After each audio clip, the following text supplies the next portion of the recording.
我姥爷自己抽着一块5一包的贵价烟，却教导我妈要做勤俭持家的好女人，太双标了吧？我整理了一下我妈脖子上的丝巾，妮儿，从现在开始不准这么想了。你自己都不对自己好，别人怎么能对你好呢？就像我小时候，我妈总是委屈自己不买新衣服，不吃好吃的，久而久之，邱长志就觉得我妈只配用便宜货。而我长大后结交的那些富二代朋友，我观察他们，越是舍得为自己花钱的，别人越是觉得他就该被锦衣玉食的供着，那些供不起的早就望而却步，跑得没有影儿了。同理，我让我妈照着我伺候她的规格找男人，送给她的礼物，要是还没我买的广州套裙贵，那就别收了，紧紧巴巴才能请她去国营饭店坐一坐的，也不要去。穷男人的钱可不好花，花多了要人命。我从小就是个势利眼，上学时只跟好学生玩，因为他们能给我免费补课。长大后只跟人傻钱多的富二代打交道，因为他们从不计较指甲缝里漏的那点钱。相亲时，穷鬼对象指着我的鼻子骂：你妈多淳朴一女人，怎么会生出你这样的拜金女？你怎么就不能踏实点，找到我们这种老实男人就嫁了吧，省得挑来挑去在家当剩女。嘿，他还真骂到点子上了。我这辈子最不满意的就是我妈没给我找个有钱爹。再睁眼，我穿到了1985年，我姥爷正在炕上给我妈盘算婚事，我喜出望外，机会这不就来了？谁知他张口就是：妮儿啊，只要他对你好，不给彩礼也行。我开什么玩笑，老头，你脑子是不是瓦特了？沈启峰闻言，惊讶地看了我一眼。老婆子，你睡醒了？老婆子，我摸摸脸上的褶子，又下地照了照镜子。哟呵，我穿成我姥姥了。突然想起我妈说过，我姥姥在她婚前就生了一场大病，意识时而清楚时而模糊，卧床没几个月就走了。那我得赶紧的，趁我姥回光返照，我得借这副皮囊好好给我妈参谋参谋，不仅仅是为她找个好老公，更是为我自己找个好爹。我接过我姥爷的话茬，刚醒就听见你说不要彩礼咋的？我闺女刚尝一枝花，不值当一份彩礼。我姥姥生前是出了名的母老虎，所以我装的硬气点，反而唬住了我姥爷。我哪是这个意思，我又不是卖女儿，钻彩礼这个牛角尖干嘛？人家邱长志对咱家妮儿好，我是看在眼里的。妮儿上班，他天天给带饭，厂里发袋大米他都帮扛回来，出去溜达就是坐道边，他都拿手帕垫在妮儿屁股底下。你说妮儿不嫁他还能嫁谁？呵呵，要我说嫁谁也不能嫁他。邱长志，我亲爹，典型的表演型人格，人穷但会演，一穷二白地把我妈骗到手了，一结婚就原形毕露，再一生孩子那真是人鬼不分。我从小就没吃过邱长志做的饭，邱长志下岗后家里穷得叮当响，都是我妈去捡人家卖剩的烂菜叶子，每逢出门也是我妈背着水壶和饭盒，生怕在外面渴了饿了多花钱。要我说，男人的好很悬浮，但男人的穷是踏踏实实的，没办法家贫，只能逼得我小小年纪自找出路。我给领导家孩子当跟班，他随手把用旧的文具给我，我就能省下钱买习题集。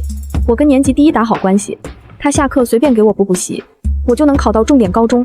人家都骂我是势利眼，谁学习好谁有钱，我跟谁玩？废话，我就是势利眼咋了？我不跟他们玩，难不成要跟穷的混社会的小痞子玩？想到这，我就气不打一处来。我姥爷还不图邱长志的彩礼，只图他人好。我呸！不行，我不同意。我拍着桌子，只要我还活着，姓邱的就休想进咱家的门。说得急了，被口水呛着了，我直咳嗽，吓得沈启峰连忙拍着我后背。好好好，别激动，我这就去门口打发了邱家小子，让他别打咱闺女主意了。我点点头，看着一旁怯生生的我妈沈燕妮。妮儿，你说呢？我妈的头点得跟捣蒜似的，说都听我的。我就知道我妈这人长得跟狐狸精似的，实际小白兔一个，耳根子软，没主见又愚孝，父母说啥她都说好，私下里也就敢跟我这个女儿发发牢骚。我小时候没少听她抹着眼泪说，要不是你姥爷撮合我和你爸，我才不会跟他结婚呢。这回我穿过来了，放心妈，这次我说什么也不让姓邱的当我爹。邱长志等在沈家门口，手里还提着2罐麦乳精，拿着点东西就想来提亲。不等沈启峰出来，我3步并2步，拿着大扫帚就亲自赶他。走走走，没钱娶什么媳妇，要想娶我家妮儿，至少是冰箱、电视、洗衣机，3转1响都免提了。我们家妮儿长得像花一样，不是给你们娶回去烧炕、做饭、洗衣服的。邱长志被我赶得一愣。沈，虽然我什么都没有，但我保证会对妮儿好的。我叉着腰堵在院门口，一步不让。屁嘞！男人的嘴骗人的鬼，漂亮话你留着回去跟你老母说吧。邱长志的脸红一阵白一阵的，拎着2罐麦乳精就掉头跑了。对哥，我拍拍手，这个邱长志年轻的时候还算识相，不像老的时候胡搅蛮缠的。跟他讲个理都费劲。我以为我赶跑了一个穷的，大家都知道了我们沈家择婿的标准，没想到还真有不开眼的亲戚来找不痛快。第二天一早，八竿子打不着的姨姥姥领着个男的介绍给我妈，听说妮儿跟邱家小子黄了，那跟我家侄儿认识认识呗。小伙子往那一站，就一个字丑，2个字磕碜。来相亲也不知道换件体面衣裳，棉袄上的补丁比他脸都大。我当场就不乐意了，大婶你没事吧？你瞅你家侄儿除了是个男的，哪块跟我家女儿能配上？姨姥姥一拍大腿，妮儿他娘话不能这么说，我家侄儿有的是力气，肯干。你家妮儿又是厂里的会计，给他弄到厂里干活，双职工，以后日子不要太好。这话听得我两眼一抹黑，差点儿我也像我姥一样说嘎就嘎过去了。沈启峰见我要发作，忙打圆场，那啥，这话说的也没毛病。长相嘛，不是很重要，重点是人勤快。他娘，咱也不是势利眼，总归要给人孩子一个机会嘛。就是，沈老师这话说的没错，还得是读书人明事理。沈老师，你有文人的那什么骨头，你说话我爱听，是文人风骨，呵呵，他爱听，我不爱听。我看着补丁男的眼神往我妈身上贼溜溜的瞟，就浑身难受。沈启峰居然还在为别人夸他有风骨沾沾自喜，全然没察觉对方打着既娶媳妇又找工作的如意算盘。我算看明白了，怪不得我妈找不到好对象，我姥爷就是罪魁祸首。沈启峰读了点书，又当了几年老师，身上处处透着清高劲儿。一会儿替邱长志说话，没彩礼不要紧，对老婆好就行；一会儿又帮补丁男说话，人丑没工作不要紧，肯干就行。实际就是怕别人说他势利眼，戳他老教师的脊梁骨。他可劲儿装大度，为的就是不相干的人一句夸奖，可他的亲生女儿却要为此赔上一辈子。虚伪，真虚伪。这种人就得自己吃了苦才知道假清高多要命。我凑到沈启峰身边，趴在他的耳边说，让妮儿嫁也可以，这小子想进场至少得花200块打点关系，看他那样也拿不出来，不如就从你这个老丈人的私房钱里扣吧。我没说完，沈启峰嗷的一声，那不行，可不是吗？嫁给这小子还不如嫁给邱长志，起码能给沈启峰省下3个月的工资，够他抽1年红塔山了。姨姥姥一见，连沈启峰都不站在他这边，自然没了底气，领着他侄子灰溜溜的走了。沈启峰看着那娘俩的背影，叹了口气，我说老婆子，你到底要给妮儿找个啥样的对象啊？对她好的，你死也不让进门；肯干活的，你又瞧不上人家模样家世。妮儿都26了，再不找对象可就真嫁不出去了。不是我不想让她嫁，实在是我妈招的，这都是些烂桃花。为了赶走那些上不了台面的歪瓜裂枣，我拿出了家里的一半存款，把我妈好好捯饬了一番，烫了时髦的大波浪，还托人从广州那边买了连衣裙套装，新买的雪花膏，我让她早晚都抹，不仅抹脸还抹手。我妈心疼家里的钱流水一样的花，直问我这对模这么大手大脚，可不像过日子的人。爹从小教我，女人要朴实贤惠，不能铺张浪费，多替别人着想，不能只顾着自己享受。我差点嗤笑出声。我姥爷自己抽着一块5一包的贵价烟，却教导我妈要做勤俭持家的好女人，太双标了吧。我整理了一下我妈脖子上的丝巾，妮儿，从现在开始不准这么想了，你自己都不对自己好，别人怎么能对你好呢？就像我小时候，我妈总是委屈自己不买新衣服，不吃好吃的，久而久之，邱长志就觉得我妈只配用便宜货。而我长大后结交的那些富二代朋友，我观察他们，越是舍得为自己花钱的，别人越是觉得他就该被锦衣玉食的供着，那些供不起的早就望而却步，跑得没有影儿了。同理，我让我妈照着我伺候她的规格找男人，送给她的礼物，要是还没我买的广州套裙贵，那就别收了，紧紧巴巴才能请她去国营饭店坐一坐的，也不要去。穷男人的钱可不好花，花多了要人命。像你这种只会吃苦的女人，现在最重要的就是学会眼高于顶，懂吗？我拿出为人母的风范，跟着我妈屁股后面念叨，她也听话，拒绝来拒绝去。那些没钱的还真不敢像以前那样往我妈身上靠了，他们只会背地里说，沈燕你眼光高，除了好看一无是处，谁娶谁倒霉。我妈听到风声，急得直哭，他们说话怎么那么难听啊？没事，纯嫉妒，吃不着葡萄说葡萄酸，坚持，再坚持2天，一准有媒人上门。果然，没过1周，我妈钢厂富贵花的名头就传了出去，慕名而来的媒人在给我妈介绍对象，都变成了厂领导的儿子，区长家的表亲。沈启峰在一旁看着媒婆流水一样进门，满口都是房子车子票子，眉毛一皱，手一背，嘴巴一咂巴，哎，这婆娘，我们老沈家的名声算是叫你败完了，爱慕虚荣，拜高踩低的，什么东西？当然，这话他不敢大声说，小声嘀咕，我就当没听见，转头就让媒婆继续。赵媒婆一听，立马在国营饭店约了一桌，说有个去申城做生意的小伙子，不仅会赚钱，还读过书，文质彬彬，一表人才。重点是为了我妈特意回来一趟，下午就到，问我能不能今天就见。我说行。其他几个媒婆也纷纷要把相亲对象约在国营饭店，让我妈都见见。我和我妈一琢磨，当时就答应下来。鸡蛋不能放在一个篮子里，同理，男人也不能就听一个媒婆介绍，赶得早不如赶得巧，干脆组个相亲局。我妈的相亲局从中午开始，城里传得沸沸扬扬，不少好事的都来凑热闹。国营饭店的橱窗外边，人头攒动，窗内，我妈穿着时髦洋装，画着红嘴唇，后背挺得笔直，看得出来她很紧张。沈启峰坐在一旁，脸色难看，似乎觉得丢人，而我陪坐在另一旁，红光满面，等着男嘉宾一位位进场。每个对象多少都能挑出点毛病，不是有钱太抠，就是看不起人。我妈一个都没有中意的，挑来挑去，2个小时过去，轮到最后一位，是个肥头大耳的男人，肚子像气球一样吹得圆鼓鼓的，说起话来唾沫星子差点喷我妈脸上。我是做电器生意的，听说你家的彩礼至少是冰箱、电视、洗衣机，那我没问题。不光这些，我还可以加装一台电话。众人惊呼一声，装一台电话少说2000块，这一套下来5、6千块钱就出去了，财大气粗，简直财大气粗。不过马上电器老板就抛出条件，彩礼可以给，不过要给我生5个儿子继承家业，结婚后也不要去外面抛头露面了。听说你是个不错的会计，那主持家务事也不算大材小用。沈启峰听了有些坐不住，说还不如让妮儿嫁给邱长志，起码不会被要求生5个儿子。也是这时，人群中有人轻笑一声，我往那方向一看，正是邱长志，他也来了。不过那神情显然是来看笑话的。很快就有个女人应和道，看到没，这就是势利眼的下场，还以为多精明呢，弄了半天还不是把自己卖给人家生孩子，与其在大别墅里哭，不如在咱们职工小院笑呢。燕妮啊，你可别挑花了眼，挑来挑去把自己赔进去了。那话越说越难听，我觉得声音有些熟悉，回头去找，女人站在邱长志身后，我一眼就认出是邱长志的表妹，我那位惯会贬低人的表姑。从我记事起，这表姑就说我妈年纪大了，身材走形了，还好邱长志当初娶了她，不然她这种条件，生完孩子早被人抛弃了。我当时回嘴说关他屁事，还被邱长志打了一巴掌。现在想来，他俩就是一伙的，一人唱红脸，一人唱白脸。泼我妈，我妈闻言臊红了脸，选也不是，不选也不是，实在没招了，想随便指个差不多的就行了。我摇摇头，立马摁住他的手，那瞬间，我的声音是从未有过的认真，字一句掷地有声。妮儿，找好的就找好的，不要将就，别管别人怎么说，咱们就挑最好的。我妈听到我的话，正愣了一瞬，眼眶蓦地红了。可是这是最后一位了，也许我就没那个好命，不然……她边说边看向人群。邱长志一脸得意地站了出来，他清清嗓子，整理了下一容仪表，一副小人得志的样子。我心里一沉，耳边却响起赵媒婆的声音：“谁说这是最后一位了？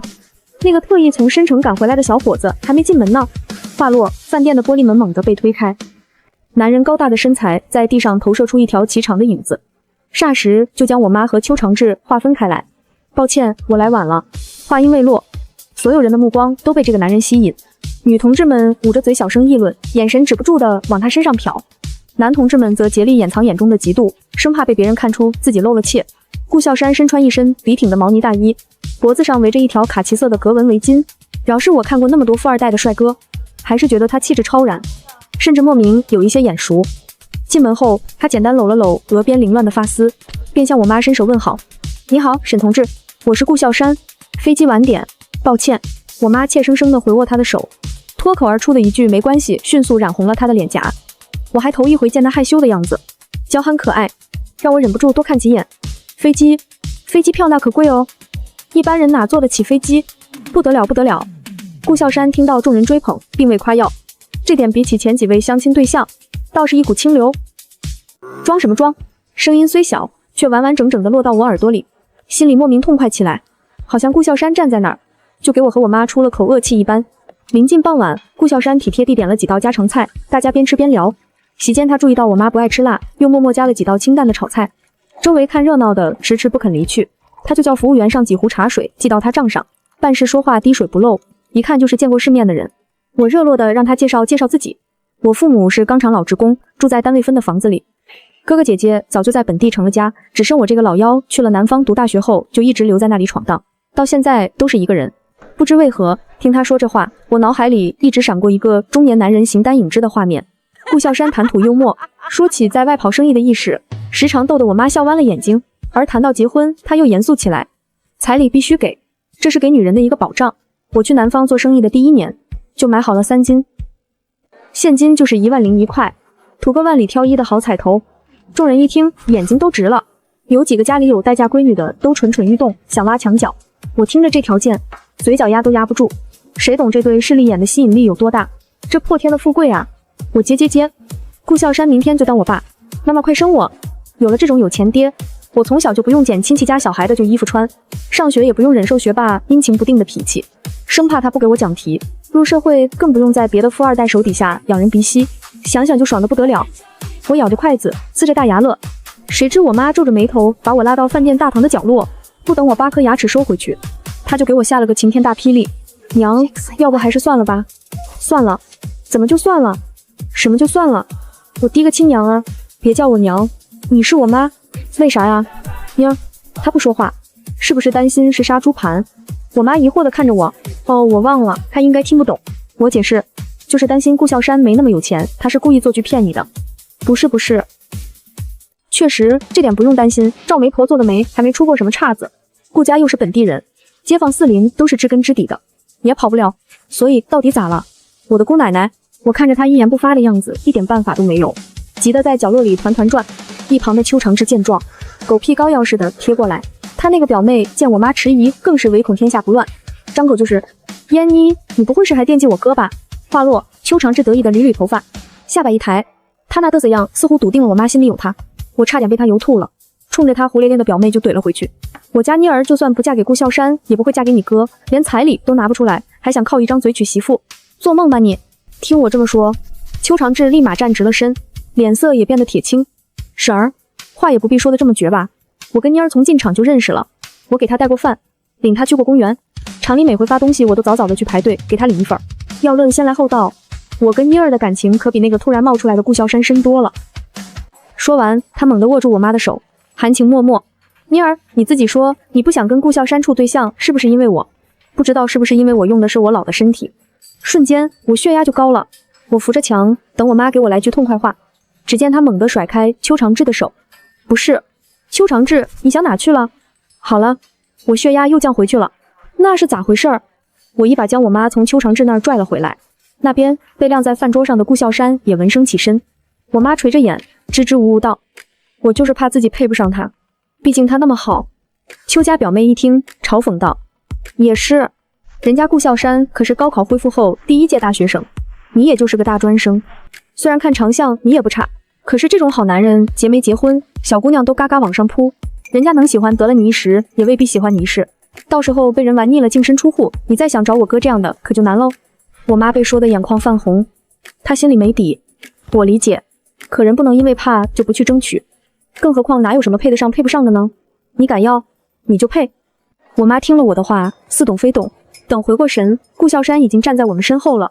他似乎看出我妈的顾虑，没有再谈结婚的事，反而说起要在铁城开货运公司。沈同志，相亲不是马上结婚，你有顾虑可以花时间考验我吗？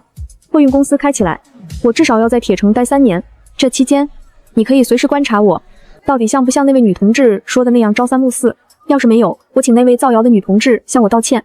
顾笑山这话说的铿锵有力，震得邱家表妹哑口无言。她撇撇嘴，转身要走，却被顾笑山拦下。给我的道歉可以等燕妮检验后再给，但是给燕妮的道歉你必须现在就说。我干什么了？我要跟沈燕妮道歉。你出言不逊，不尊重她，还恶意的揣测她婚姻不美满，不该向她道歉吗？好家伙，顾笑山这就护上了，我差点就给他拍手叫好。邱家表妹求救似的看向他表哥，邱长志却觉得丢脸至极，早就抛下他一个人夺门而出了。没办法，他再不情愿也只能弯腰跟我妈说对不起。一场相亲局还算圆满的结束了。我妈虽然没答应顾笑山，可也没拒绝他。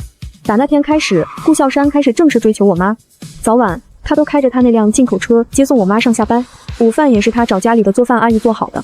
他做人实诚，从不邀功。我妈要是问起哪道菜怎么做，他就老老实实的说，我回去问问阿姨。第二天准保把菜谱送到我妈手里，外加昨天夸的那道菜再送一遍，让我妈吃个够。大小节日，顾笑山也必送礼物，从金银首饰到冰箱电视。他说别人家有的，我妈也要有。我妈问他，他还没答应当他女朋友呢。他他就这么送不亏吗？千金难买我乐意，你只要收着我就高兴。看着他那样，我巴不得我妈立马嫁给他。可有人却不这么想。家里添新洗衣机那天，沈启峰看着搬洗衣机的工人，冷不丁来了一句：“要我说，小顾不如小秋踏实。”我像看傻子一样看他，沈启峰却自顾自地说下去：“你看看这些工人搬洗衣机累的，这本质不还是花钱奴役人吗？要是小秋，他肯定会亲自送上门。”我冷哼，要是邱长志，我手搓秃噜皮了，也等不到他买的洗衣机。沈启峰被我怼得直瞪眼睛：“你少势利眼，买不起洗衣机咋了？不送洗衣机你就手洗，这么多年都是手洗衣服，也没见谁的手洗坏了，怪不得他能偏向邱长志。洗衣服的不是他，他自然觉得送洗衣机没什么。”说完，沈启峰上下打量了一下我，羊绒大衣、金项链，脚上还踩着一双小羊皮靴子。我成天跟着我妈在顾笑山面前晃，自然也得了些好东西。沈启峰白了我一眼，成天巴巴的往人家身上凑，也不嫌掉价。周梅，我以前怎么没发现你这么见钱眼开呢？哟，弄了半天是眼红顾笑山跟我买了东西，没给他买。沈启峰说我污蔑他，他才不是那么贪财的人。我忍不住也白了他一眼，从皮包里拿出一套顾笑山从湖州捎回来的高档毛笔。你不贪财是吧？那你别用这笔链子了。随手一瞥，那笔就进了炉子。沈启峰哎呀一声，赶忙拿夹子夹，那狼狈模样比我势利眼的嘴脸有过之而无比极。然而毛笔早就烧干净了。沈启峰哀怨地瞪着我：“你简直是不可理喻，这家我是待不下去了。”我哦了一声：“那你出去跟小秋一起过吧，反正他才是你亲儿子。”沈启峰哑口无言。我还想嘲讽他两句，我妈突然回来跟我说出事了。她递给我一张大字报，有人贴在厂宣传板上的，说我始乱终弃，玩弄别人感情，还说我跟顾笑山拉拉扯扯，有伤风化。沈启峰在一旁颠倒黑白：“惹麻烦了吧？让你们那么高调，妮儿要是老老实实跟小秋结婚，哪能有这档子糟心事儿？”放屁！这大字报用脚趾头都能想出来是谁写的。我跟我妈交换了一下眼神：“你想怎么办？”她答：“当然是当着大家的面好好跟他说清楚。”第二天，顾笑山依旧送我妈去上班，顺便还捎带上我和沈启峰。毕竟今天有场恶仗要打，我必须在场给我妈撑台面。到了厂门口，我妈拿着大喇叭喊，让一车间的技术员邱长志过来。不过几分钟，厂门口就围满了人。邱长志吊儿郎当的晃过来，还想打个哈哈敷衍过去。我妈一把就将大字报甩到他脸上：“邱长志，你为什么写这种东西？我告诉你，邱长志，我跟你什么事儿都没有。你是追求过我没错，可我没答应。我一没贪你礼物，二没收你彩礼，咱俩也没确定关系，算什么始乱终弃？没想到我妈跟顾笑山待在一起时间长了，口条变这么好，逻辑思维很清晰啊。”邱长志急了：“你胡说！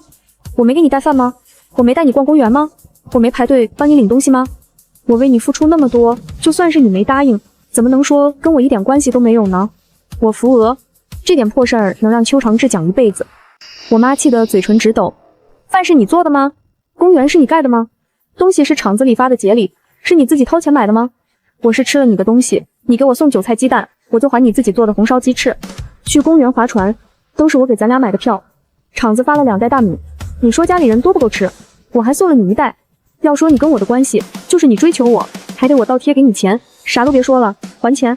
怪不得沈启峰劝我妈结婚的时候，我妈支支吾吾的，这谁能愿意啊？我一胳膊肘就拐到沈启峰的肋骨上。这就是你说的对，妮儿好。好在哪？沈启峰此时脸色也难看得很。我看小秋平常也挺勤快的，我还以为，原来厂里发了2袋大米呀。我一口唾沫啐到沈启峰脸上。你还说？周围工友听了都直摇头。这小秋也太抠了，燕妮不跟他好是对的，我要是沾上这么个穷鬼，跑得比他还快呢。邱长志脸上没光，恼羞成怒：“钱，我看你就是跟你娘学坏了。一家子势利眼，看到有钱的就什么脸也不要了，怕把狗似的往上扑。要不是我老的身体支撑不了我施展拳脚，我真想一脚把姓邱的踹飞。”我刚想张口，没想到我妈抢了先，她没了往日的唯唯诺诺，反倒给我撑起腰来了。那还要多亏了我娘，不看钱，我一穷二白的嫁给你吃苦，彩礼没有，你拿2罐麦乳精就想买我一辈子当牛做马。话落，邱长志冷笑一声：“那就是说，你承认你是为了钱跟顾笑山在一起了？”他向着车里的顾笑山扬了扬下巴：“看到没？他就是图钱。你要是没钱，看他跟不跟你。”我妈愣住，一时哑口无言。顾笑山从车上下来，车门甩得震天响，脸上却全是喜色：“燕妮，你答应跟我在一起了。”邱长志的脸一下就垮了。顾笑山激动得不能自已，眨着狗狗眼跟我妈确认：“是吗？在一起吧，我是真想娶你。”哎呀，我的老天奶，我要磕婚了！妈，你是怎么忍住的？我妈也确实没忍住，点了点头。不过你真不介意，我看你条件好。那是我的优势，我为什么要介意？原来介意别人图钱，是因为自己恰恰没钱啊。人家真有钱的只会窃喜，我可真有钱，还好我有钱。邱长志看着人家小情侣你侬我侬，差点找个地洞钻进去。周围围观的都说散了散了，人家正经对象谈恋爱，算什么有伤风化？那个写大字报才是狗男耗子多管闲事呢。邱长志没了媳妇，还丢了名声，整整1个月被公有区区的抬不起头。以前还有零星2个媒婆看他长得不错，给他介绍对象。这一闹，听说他拿2罐麦乳精当彩礼，吓得一个都不敢给他介绍，说是怕造孽。而我妈和顾笑山确立关系后，很快就谈婚论嫁。结婚那天，大家伙都来凑热闹，看那10100的彩礼。沈启峰在看到那摞红票子，也不假清高了，拍着大腿感叹：妈呀，这得购买多少王一品的虎笔啊！爹，只要你不撺掇别人撬我的墙角，你要多少，我给你买。我妈眉眼弯弯，笑得明艳动人，郎才女貌，般配得很。婚礼结束后，我妈偷偷跟我说，原来顾笑山早就见过他了。恢复高考第1年，他俩在同一个考场。顾笑山的钢笔没水了，是他留意到，将自己的笔借给他，一面之缘，竟然让顾笑山惦记到现在。我惊叹，怪不得。我妈问我怪不得什么，我也没多说，只是突然想起在哪见过顾笑山了。那是邱长志当我爸的时候，我刚毕业，到一家上市公司实习，那公司老总就是顾笑山。年会上，我误打误撞敬了他一杯酒，他还问我父母身体怎么样。听我说，我妈正在医院伺候做完手术的我爸，他立马让财务多给我发了1万块补贴，请个护工。后来听说他年轻时喜欢一姑娘，晚了一步被人捷足先登，他不想将就，便没有结婚。现在想来，那姑娘还能是谁？我妈呗。我姥姥的身体本来就是强弩之末，容我折腾几个月已经是极限。我渐渐察觉自己的意识开始模糊，很多记忆也随之消失。临走，我威胁我姥爷，你以后少对妮儿指手画脚的，敢让我知道你找妮儿的不痛快，我直接让你过来陪我。沈启峰战战兢兢地答应，不会了，邱长志那事儿我长教训了，以后妮儿让我干啥我干啥。我安心地闭了眼，再睁眼，我依旧坐在咖啡厅里，不过这次不是相亲，而是在等司机接我去机场跟我爸妈会合。他们商量好这个假期回家祭祖。一上飞机，顾笑山就问我什么时候去他公司上班。我嘿嘿一笑说，爸，等我读完博士。我妈贴心地问我有没有男朋友，要不要他帮忙介绍。他说有几个上市公司家里的孩子，人品不错，学历也跟我配得上。他特意叮嘱我，你要有中意的可以先谈着试试，不行咱就换，反正不要将就，男人有的是。我爸也说没错。一路上说说笑笑，很快就到了老家。扫完墓后，以前姥姥家的老邻居拉着我唠家常，我突然问起这里是不是有个叫邱长志的人，大家都是一愣。有个大娘嗨了一声，那个老抠货打了半辈子光棍，好不容易找个老婆，还叫他气跑了，说是下岗后就靠买断工龄的钱过活，坐吃山空。哪个女的能跟这种没出息的男的长久？还好没生孩子，不然家里穷得叮当响，小孩得多遭罪哦。我应和着，确实。大娘打趣，怎么你爸想起来让他表妹道歉了？我不知道他说的什么意思，只解释了一句，觉得这个人名有点熟悉。大娘听了劝我，那就别打听了。我点点头，对后我打听他干嘛？我看热闹不嫌事大，当即就晃了晃我爸的胳膊。老顾同志，这咋回事啊？还有人欠咱家道歉呢？我爸一边帮我妈开车门，一边云淡风轻的笑。当年有人造谣你妈，我跟他打了个赌。我说如果我顾笑山30年变心了，我给他磕头；如果我没变心，且日子过得红红火火，他就得当着钢厂老街坊的面给你妈鞠躬道歉。嚯，还有这出大戏！我那八卦的雷达瞬间响了。30年河东，30年河西，现在不论是没变心还是红红火火，我爸那都是超额完成任务。这哪里是去祭祖，这分明是去收债啊！我妈坐在后座，嗔怪地看了我爸一眼，都多少年的陈芝麻烂谷子了，你也别太较真，那表姑毕竟岁数也大了。我立马打断我妈的圣母心，坏人变老了也是坏人。妈，你就是心太软。当年他在大字报前骂你那些话，我听人转述都觉得刺耳，差点说漏嘴，说成我亲耳听见的。我爸从后视镜里给了我一个赞许的眼神，闺女说的对，人无信不立。正好听说他今天就在老年活动中心打麻将，择日不如撞日。车头一转，黑色的轿车像一头优雅的黑豹，无声地滑向了那个充满烟火气的老旧社区。我降下车窗，看着路边熟悉的破败景象，嘴角勾起一抹冷笑。老邱家，你们的报应虽迟但到。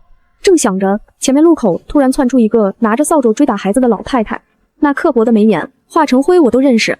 我指着窗外大喊一声：“停车，债主子来了！”司机一脚刹车，千万豪车稳稳停在那老太太跟前，激起一地灰尘。老太太被吓了一跳，张口就骂：“哪来的不长眼的？有钱了不起呀？开个破车横冲直撞，撞坏了老婆子我，你们赔得起吗？哟，这就叫碰瓷吧？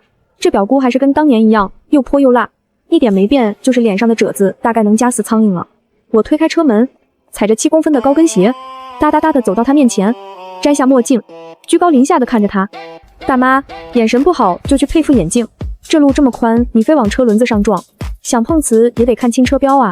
表姑被我的气势镇住了，愣了一下，随即翻了个白眼：“你谁家的小丫头片子，嘴这么损，懂不懂尊老爱幼？”我嗤笑一声：“尊老得看老有没有老的样，怎么这才30年不见，就不认识故人了？”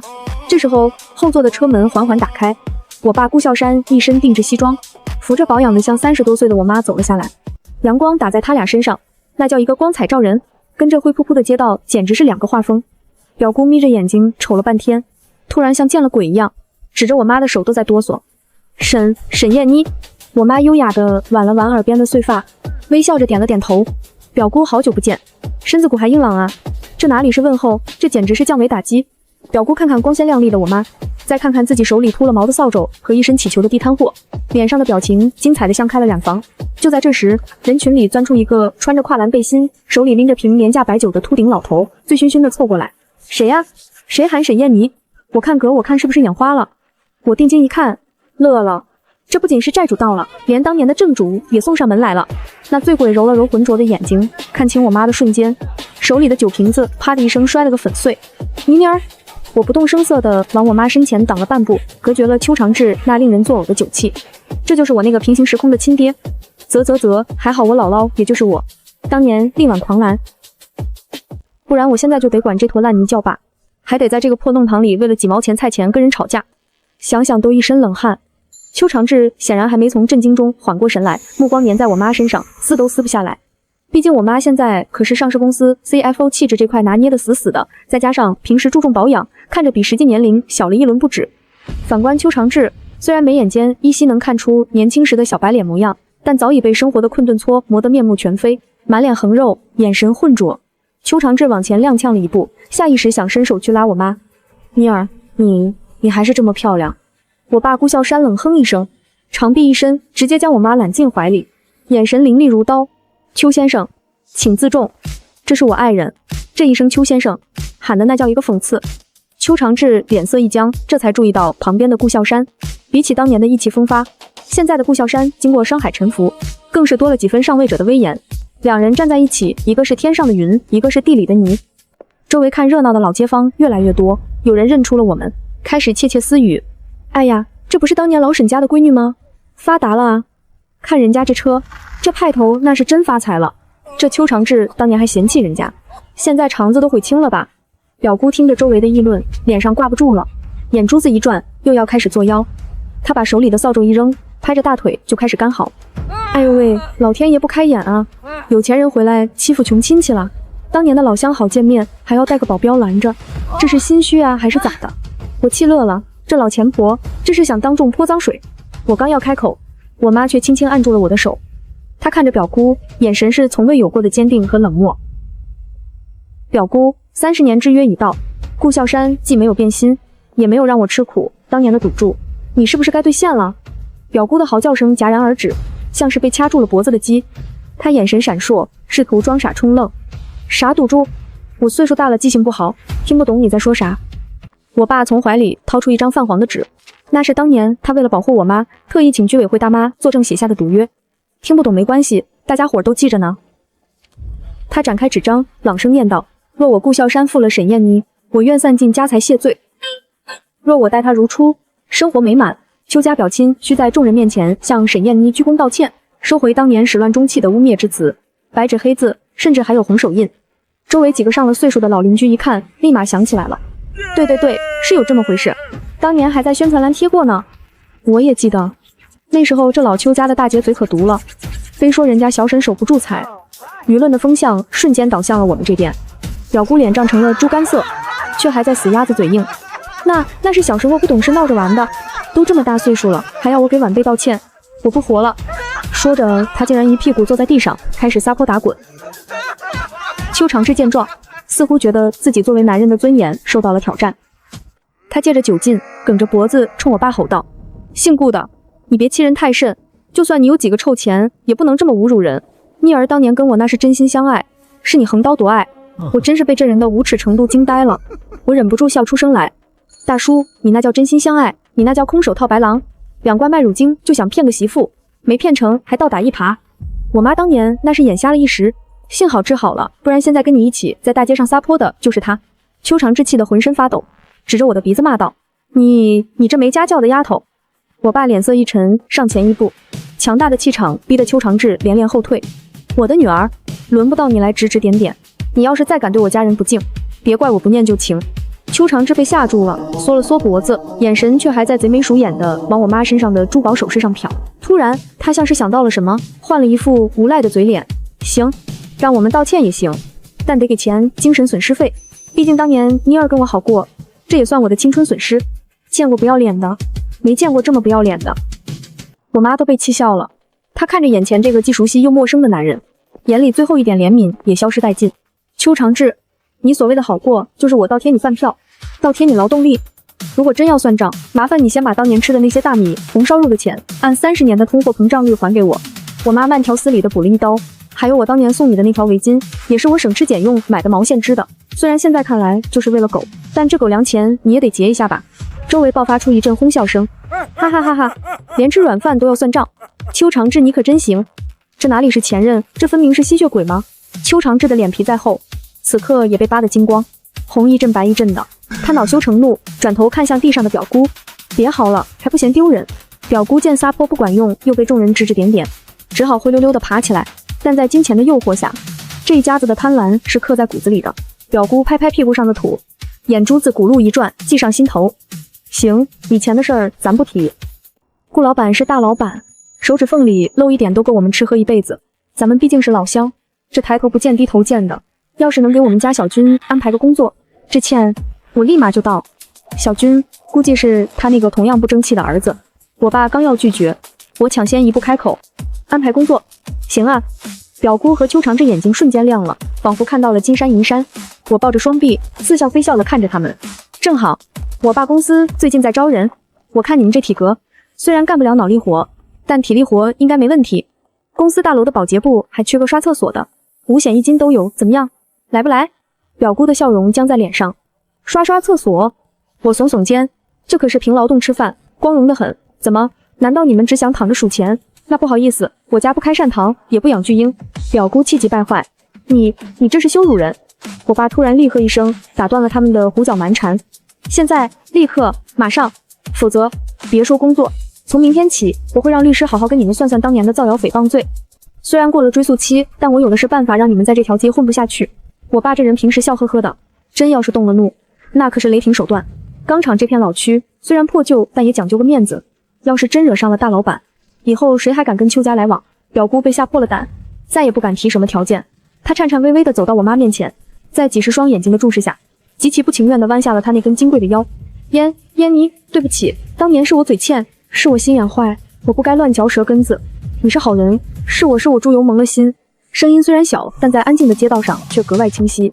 我妈深吸一口气，仿佛将30年前胸口那股郁气彻底吐了出来。她挺直了腰杆，淡淡的说：“你的道歉我收下了，不是原谅你，是放过我自己。以后咱们桥归桥，路归路，再无瓜葛。”说完，我妈转身上车，动作潇洒利落，连个眼神都没再给他们。我爸也紧随其后。我站在车门口，看着还愣在原地的邱长志，突然想起了什么，我喊了他一声：“哎，邱大叔。”邱长志抬起头，眼神复杂的看着我。我故意戳他肺管子：“听说你后来一直没结婚，也是像你这种只会算计、没有担当的男人，哪个好姑娘眼瞎了会看上你？这就叫得脾下，品行和下场那是相当匹配。”说完，我没理会他瞬间变得灰败的脸色，钻进车里，关上了车门。豪车缓缓启动，将那一地鸡毛和2个跳梁小丑远远甩在身后。透过后窗，我看到邱长志像个泄了气的皮球一样瘫坐在路边，而那个表姑还在对着他的脑袋指指点点，似乎在埋怨他没弄到钱。狗咬狗一嘴毛，这戏码看着真解压。车里，我妈一直看着窗外，眼眶微红。我爸握住她的手，柔声问，心里难受。我妈摇摇头，转过脸来，却是一个释然的笑容。不，我是高兴。小山，谢谢你，让我看到了如果不嫁给你，我的人生会是多么可怕的一场噩梦。我爸刮了一下他的鼻子，遇到你才是我这辈子最大的运气。我坐在副驾驶，捂着腮帮子，哎呦，牙疼，这狗粮撒的，能不能顾及一下单身狗的感受？祭祖之行结束后，我们一家3口回到了那栋位于市中心的大平层，生活又恢复了往日的平静与富足。但我没想到，邱长志那只打不死的蟑螂，居然还能蹦得到我面前来。那天，我刚到公司楼下，对，虽然我说要读博，但我爸非让我先来公司适应环境，美其名曰接班人培养计划。刚下车，就被保安拦住了。保安队长一脸为难，顾小姐，那边有个老头，鬼鬼祟祟的在门口蹲了好几天了，非说是您亲戚。我顺着他指的方向看去，绿化带旁边的马路牙子上，蹲着个穿着就夹克的人，正捧着个盒饭狼吞虎咽。不是邱长志是谁？这老小子居然一路摸到省城来了，这毅力要是用在正道上，也不至于混成现在这样。我示意保安别动，自己走了过去，阴影笼罩下来。邱长志抬起头，嘴角的饭粒还没擦干净，看见是我，立马把盒饭一扔，站起来拍拍手。大侄女，哎呀，大侄女，可算等到你了。我往后退了一步，嫌弃的皱眉，谁是你大侄女？这是公司门口，想要饭去救助站。邱长志急切的辩解，我不是来要饭的，我是来找你爸的，我有重要情报关于你妈的。我心里咯噔一下，关于我妈，这老流氓又要编什么瞎话？我冷冷道，有屁快放。邱长志左右看了看，神秘兮兮的凑近，你妈当年其实怀过我的孩子。我脑子里轰的一声，但我面上不动声色，甚至想笑。这老骗子，这是看软的不行，准备来诈骗了。我是谁？我可是带着剧本穿越过的人。我妈当年连手都没怎么让她牵过，还怀孕，怀的哪吒吗？我挑眉看着她，然后呢？见我没被吓到，邱长志有点意外，但还是硬着头皮演下去。后来为了嫁给你爸，他把孩子打掉了。这事儿要是让你爸知道了，他肯定得跟你妈离婚。豪门最讲究这个了。我抱起双臂，像看傻子一样看着他。所以呢，你想拿这个勒索我？邱长志伸出5根手指，给点封口费，我就把这秘密烂在肚子里。50万，不，100万。我点了点头，拿出了手机。邱长志以为我要转账，脸上露出了贪婪的喜色。谁知我直接拨通了那个熟悉的号码。喂，110吗？这里有人敲诈勒索，数额巨大，情节严重，麻烦派个警车来。就在顾氏集团楼下。对，人我控制住了。邱长志的脸瞬间变得煞白，腿一软，差点跪下。你真报警啊？我可是你长辈。我挂了电话，笑眯眯地看着他。100万，数额特别巨大，够你在里面才好几年缝纫机了。正好那里面管吃管住，也省得你在外面流浪。邱长志慌了，转身就想跑。我那是瞎编的，瞎编的还不行吗？